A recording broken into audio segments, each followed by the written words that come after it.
हमारे देश में कुछ भी हो, मिर्ची सबसे पहले हमारे पड़ोसी पाकिस्तान को लग जाती है। अब कुछ दिन पहले भारत के चंद्रयान ने चांद के साउथ पोल पर लैंड किया। वहाँ के मीडिया ने खुद अपनी सरकार पर सवाल खड़े कर दिए कि इसरो से पहले शुरू हुई उनकी स्पेस एजेंसी आज तक कोई ऐसा मिशन क्यों नहीं लॉन्च कर पाई। पाकिस्तान की भी अपनी स्पेस एजेंसी है। वो अलग बात है कि स्पेस में जाना तो दूर, वो अभी तक ढंग से अकेले कोई सैटेलाइट भी लॉन्च नहीं कर पाए हैं। 1960 के दौर में यूएस और रूस के बीच स्पेस की रेस शुरू हुई थी और इसी दौर में कुछ और देशों ने भी स्पेस की तरफ अपना पहला कदम बढ़ाया था, जिसमें भारत और पाकिस्तान भी शामिल थे। अब कहने को तो पाकिस्तान की space agency space and upper atmosphere research commission की फाउंडेशन हमारी स्पेस एजेंसी की फाउंडेशन से 9 साल पहले 1961 में हुई थी। पर आज हम चंद्रयान 3 के साथ मून के साउथ पोल पर पहुंच चुके हैं, जहां आज तक दुनिया का कोई देश नहीं पहुंच पाया है। और हमने सन की स्टडी के लिए आदित्य L1 भी लॉन्च किया है। पर इस बीच क्या आपने कहीं से भी पाकिस्तानी स्पेस एजेंसी के बारे में कोई खबर सुनी है? चलो अभी की छोड़ो, पिछले एक दशक में भी आपने पाकिस्तान की स्पेस एजेंसी के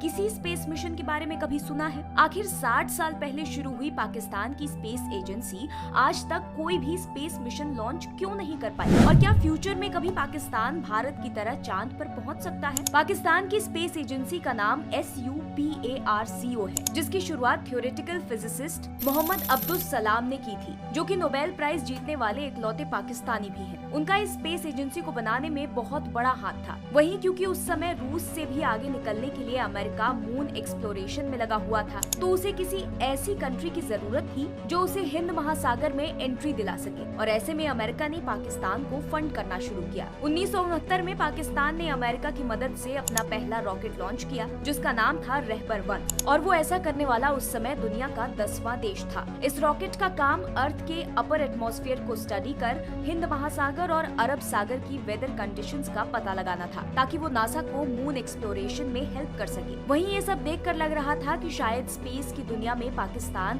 भारत से कहीं आगे निकल जाएगा, क्योंकि इसरो के साइंटिस्ट जहां साइकिल पर लॉन्चर लेकर चला करते थे, तो वहीं पाकिस्तान के पास नासा का सपोर्ट था। हाँ, लेकिन एक अंतर था, वो ये कि इसरो धीरे धीरे ही सही लेकिन अकेले इस फील्ड में आगे बढ़ रहा था, जबकि सुपार्को ने बिना सपोर्ट के कोई मिशन या स्टडी नहीं की। वहीं इसी दौरान पाकिस्तान ने ट्रेड और मिलिट्री सपोर्ट के लिए चाइना के साथ हाथ मिला लिया, जिससे नाराज होकर अमेरिका ने पाकिस्तानी स्पेस एजेंसी के साथ कोलैबोरेशन बंद कर दी। 1979 से लेकर 1989 के बीच पाकिस्तान के पड़ोसी देश अफगानिस्तान में रशिया अफगान वॉर भी चल रही थी, जिसमें पीछे से पाकिस्तान भी शामिल था। ऐसे में उस समय की पाकिस्तानी सरकार ने वॉर के लिए अपनी ही स्पेस एजेंसी का बजट कम कर दिया और सुपार्को को चलाने के लिए फंड्स खत्म कर दिए गए। और इतना काफी नहीं था कि 1993 में अमेरिका ने पाकिस्तान पर टेररिज्म को फंड करने के लिए सैंक्शंस लगा दिए और पाकिस्तान को मिसाइल सेल करने के लिए चाइना को भी सैटेलाइट और उससे जुड़े इक्विपमेंट्स एक्सपोर्ट करना बंद कर दिया, जिसके बाद ये स्पेस एजेंसी पूरी तरह से बर्बाद हो गई।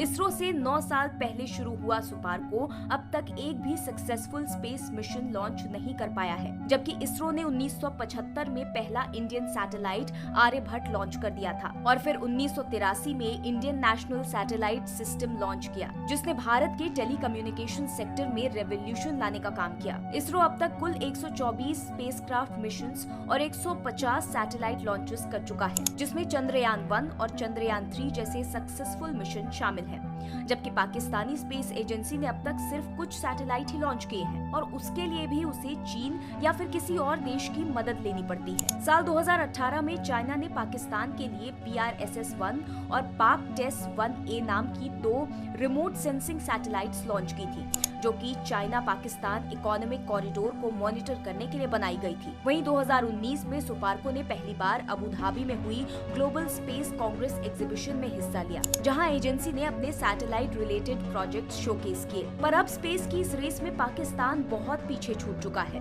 और इस फेलियर का रीजन ये नहीं है कि पाकिस्तान के पास पैसों की कमी है, बल्कि यहाँ की पॉलिटिक्स ने अपनी स्पेस एजेंसी को खुद बर्बाद किया है। 2000 के बाद से सुपार्को के जितने भी चेयरमैन रहे हैं, वो सब आर्मी ऑफिसर्स हैं, जैसे major general Raza, major general Ahmed, major general Qaiser और मेजर जनरल नदीम। अब आप ही बताइए कि एक मिलिट्री ऑफिसर को स्पेस के बारे में क्या ही नॉलेज होगी और वो उसे कैसे लीड करेगा। जबकि 2000 के बाद से इसरो के जितने भी चेयरमैन रहे हैं, वो सभी साइंटिस्ट हैं, जैसे जी माधवन नायर, के सिवान, ASK कुमार, के राधाकृष्णन और अभी इसरो को लीड कर रहे S सोमनाथ। अब साफ बात है कि जब स्पेस एजेंसी को लीड करने वाला ही उस फील्ड से नहीं होगा तो एजेंसी तरक्की कैसे करेगी। आज दुनिया भर के देश इसरो के साथ काम करना चाहते हैं, जिसकी वजह से इसरो को आने वाले टाइम में पैसों के लिए गवर्नमेंट फंड्स पर भी डिपेंड नहीं रहना पड़ेगा। पर पाकिस्तान की स्पेस एजेंसी मिशन तो छोड़िए, किसी रिसर्च में भी अपना योगदान नहीं दे पा रही है। और ये सब मैं इसलिए नहीं कह रही हूँ क्योंकि पाकिस्तान के साथ हमारी बॉर्डर कॉन्फ्लिक्ट्स हैं, बल्कि ये तो रियल फैक्ट्स हैं जो खुद वहाँ के लोग भी मानते हैं। और जहाँ तक बात रही पाकिस्तान के चांद तक पहुँचने की,